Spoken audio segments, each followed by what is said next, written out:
Hello everyone, আমি রুদ্রাক্ষী। তো আজকে হাজব্যান্ডের টিফিনের জন্য বাড়িতে চাউমিন বানিয়েছিলাম। তার জন্য প্রথমে চাউমিনটা সিদ্ধ করে নিচ্ছি। আমি চাউমিনটা সিদ্ধ করেই করি, অনেকে সিদ্ধ না করেও করে, কিন্তু আমি সিদ্ধ করে করিনি। তারপরে ওটাকে নামিয়ে ঠান্ডা জল দিয়ে ধুয়ে রেখেছি। তো আর একটি কড়াইয়ের মধ্যে সাদা তেল দিয়েছি, আর এইদিকে আলু আর পেঁয়াজটাও ধুয়ে নিয়েছি। তারপরে কড়াইয়ের মধ্যে আলু আর পেঁয়াজটা দিয়ে নুন দিয়ে এবার এটাকে একটু ভালো মতন করে ভেজে নেব। একদম লাল লাল করে ভাজতে হবে।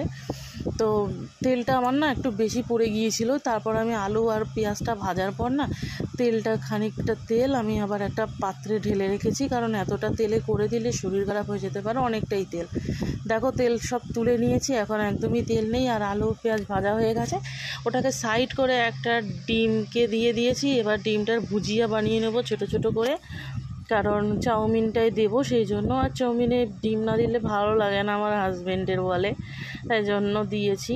না দিলেও আমার চলে যায়, কিন্তু ও বলে না ডিম দিলে ভালো লাগে। আমি সবসময় অবশ্য দিও না, মাঝে সাঝেই দিই।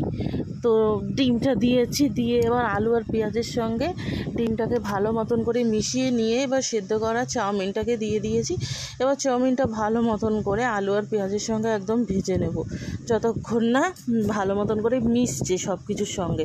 তো নাড়াচাড়া করতে আছি, দেখতেই পাচ্ছ। তো কিছুক্ষণ নাড়াচাড়া করার পর তারপর চাউমিনটা একদমই মিশে গেছে, এবং আমার চাউমিন দেখো একদম ঝরঝরে কিন্তু। তারপর আমি এটার মধ্যে কিন্তু একটু সয়া সস দিয়ে দিয়েছি। সয়া সস না দিলে আমার চাউমিন ভালো লাগে না, বেশ দোকানের চাউমিন মনে হবে দেখলে কালারটা, সেই জন্য আমি একটু ভালো মতন করে দিয়েছি। খুব একটা বেশিও দিইনি, আবার খুব কমও দিইনি, মোটামুটি ঠিকই দিয়েছি। দিয়ে একটু নাড়াচাড়া করে নিচ্ছি কিছুক্ষণ। তো নাড়াচাড়া হয়ে যাওয়ার পর তো দেখো এখন একটু টমেটো কেচাপ দিয়ে দিচ্ছি। টমেটো সস দিলে চাউমিন খেতে বেশ ভালো লাগে।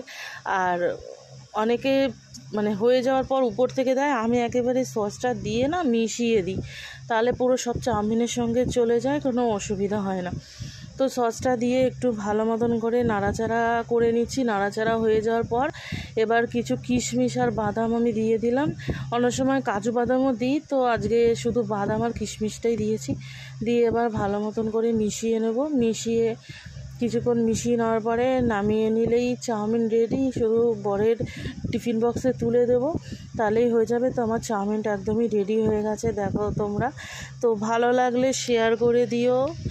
ধন্যবাদ।